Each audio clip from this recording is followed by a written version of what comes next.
குறும்பேரி ஊராட்சியில் ஆதிதிராவிடர் நடுநிலைப் பள்ளியில் கழிவறை கட்டிடத்தை இடித்ததால் மாணவர்கள் கடும் அவதியடைந்துள்ளனர்.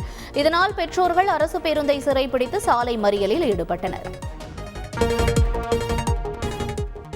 கள்ளக்குறிச்சி மாவட்டம் திருக்கோவிலூர் பெரிய ஏரியில் மின்மோட்டார் மூலம் கட்டுமான பணிகளுக்கு டிராக்டர்களில் தண்ணீர் திருடப்பட்டு வருகிறது. அதிகாரிகள் நடவடிக்கை எடுக்காத நிலையில் சட்டவிரோதமாக தண்ணீர் எடுப்போர் மீது நடவடிக்கை எடுக்க வேண்டும் என கோரிக்கை எழுந்துள்ளது.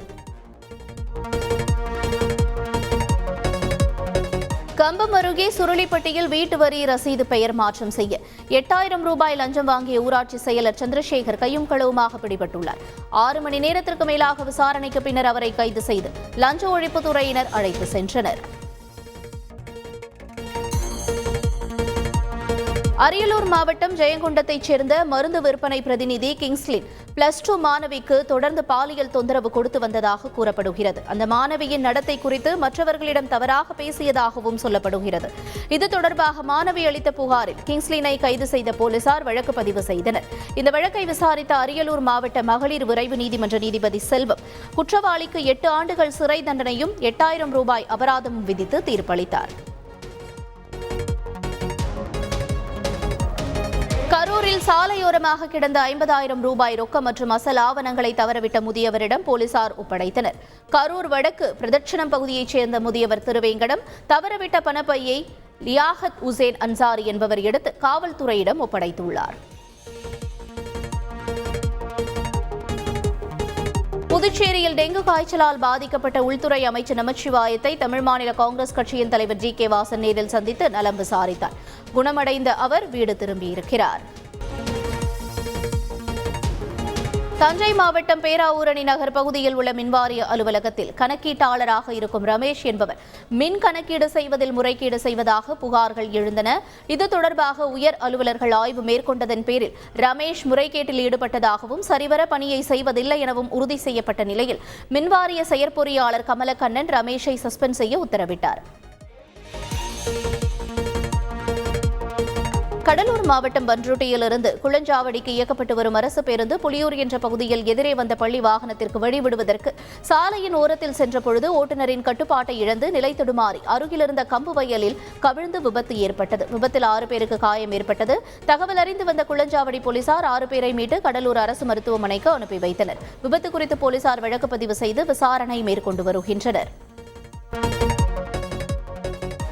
நாமக்கல் மாவட்டம் ராசிபுரம் அருகே 100 நாள் வேலைவாய்ப்பு திட்டத்தின் கீழ் பயனாளி ஒருவரிடம் 1000 ரூபாய் லஞ்சம் கேட்டதாக ஊராட்சி செயலாளர் கைது செய்யப்பட்டார். இதுகுறித்த பொதுமக்களின் தகவலை தொடர்ந்து லஞ்ச ஒழிப்புத்துறை போலீசார் விவசாயி போல் நடித்து கையும் களவுமாக ஊராட்சி செயலாளர் தங்கதுரையை பிடித்தனர்.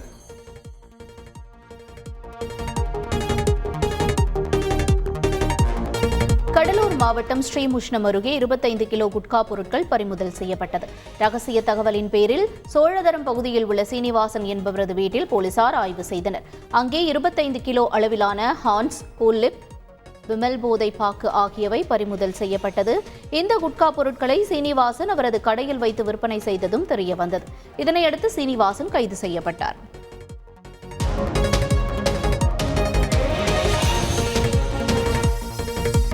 செங்கல்பட்டு மாவட்டம் வடநெம்மேலி பாம்பு பண்ணையில் நடப்பு ஆண்டுக்கு 13,000 விஷப்பாம்புகள் பிடிக்க இலக்கு நிர்ணயம் செய்யப்பட்டுள்ளது. தமிழக அரசின் இருளர் பாம்பு பிடிப்போர் தொழிற் கூட்டுறவு சங்கத்தில் பழங்குடி இருளர்கள் 360 பேருக்கு அடையாள அட்டை வழங்கப்பட்டு பாம்பு பிடிக்கும் தொழிலாளர்களாக உள்ளனர். இவர்கள் பிடித்து வரும் பாம்புகளின் தன்மைக்கு ஏற்ப தொகை வழங்கப்படுகிறது.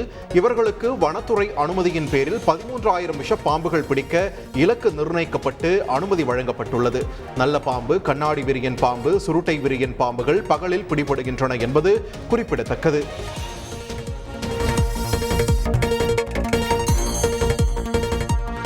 அரியலூர் மாவட்டம் ஜெயங்கொண்டம் அருகே கார் மினி லாரி மோதிய விபத்தில் ஒருவர் சம்பவ இடத்திலேயே உயிரிழந்தார்.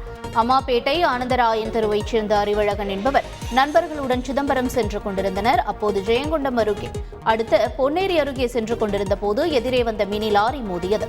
இதில் காரில் பயணித்த 3 2 பேர் காயமடைந்தனர். ஒருவர் சம்பவ இடத்திலேயே உயிரிழந்தார்.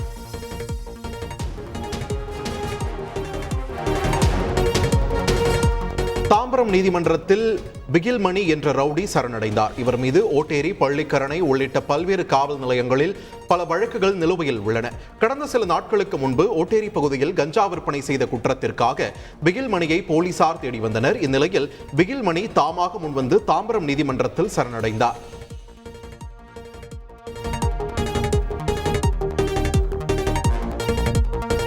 மகாலய அமாவாசைக்கு இன்னும் சில தினங்களே உள்ள நிலையில் ராமநாதபுரம் மாவட்ட தபால் நிலையங்களில் புனித கங்கை நீர் விற்பனை துவங்கப்பட்டுள்ளது.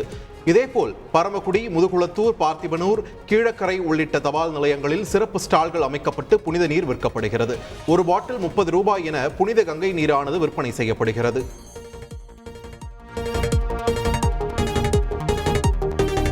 திருவள்ளூர் மாவட்டம் பொன்னேரி நகராட்சிக்கு உட்பட்ட கொன்னமஞ்சேரியில் உள்ள குடியிருப்பு பகுதியில் அலைபேசி கோபுரம் அமைக்க பொதுமக்கள் கடும் எதிர்ப்பு தெரிவித்துள்ளனர்.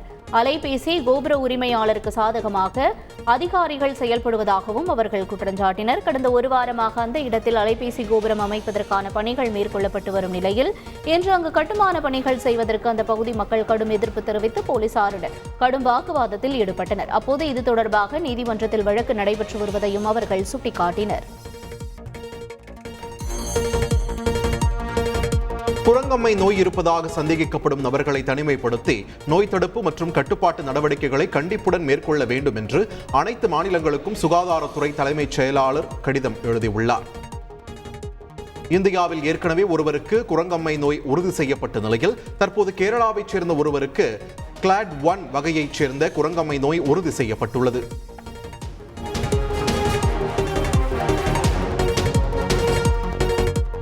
புதுக்கோட்டை சக்தி நகர் பகுதியில் உள்ள தண்ணீர் இல்லாத 10 அடி ஆழமுள்ள கிணற்றுக்குள் கருவுற்ற பசுமாடு விழுந்தது. இதுகுறித்து தீயணைப்புத் துறையினருக்கு தகவல் தெரிவிக்கப்பட்டதை அடுத்து நீண்ட போராட்டத்திற்கு பிறகு பசுமாட்டை மீட்டு அதன் உரிமையாளர் ரமேஷிடம் தீயணைப்புத் துறையினர் ஒப்படைத்தனர்.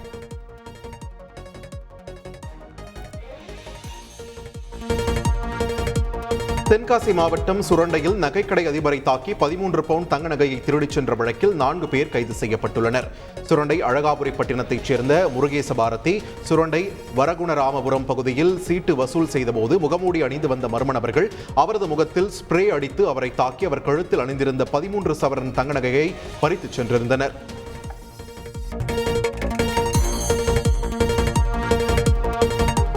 அருகே சந்தனப்பள்ளியில் சிட்டாவில் பெயர் மாற்றம் செய்ய விவசாயியிடம் 4000 ரூபாய் லஞ்சம் வாங்கிய விஏஓ மாதேஸ்வரன் கைது செய்யப்பட்டுள்ளார்.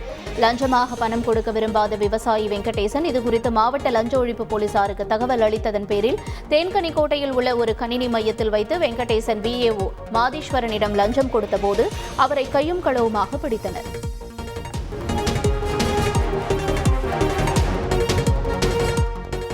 நாகப்பட்டினம் மாவட்டம் தலைஞாயிறு அருகே போலி ஆதாரங்களை வைத்து தனக்கு எதிராக செயல்படும் எதிர்த்தரப்பு மீது நடவடிக்கை எடுக்க வேண்டும் என்று திமுக நிர்வாகி கூறியுள்ளார். செம்பிய வேலூரைச் சேர்ந்த வீரமணி என்பவர் தனது வீட்டின் அருகே வசிக்கும் திமுக நிர்வாகி மகாகுமார் 6 சென்ட் நிலத்தை அபகரித்து விட்டதாக மாவட்ட ஆட்சியர் அலுவலகத்தில் கடந்த திங்கட்கிழமை போராட்டத்தில் ஈடுபட்டார். இது தொடர்பாக மாவட்ட ஆட்சியர் அலுவலகத்தில் விசாரணை நடத்தியதில் அவை போலி ஆவணங்கள் என தெரிய வந்துள்ளது.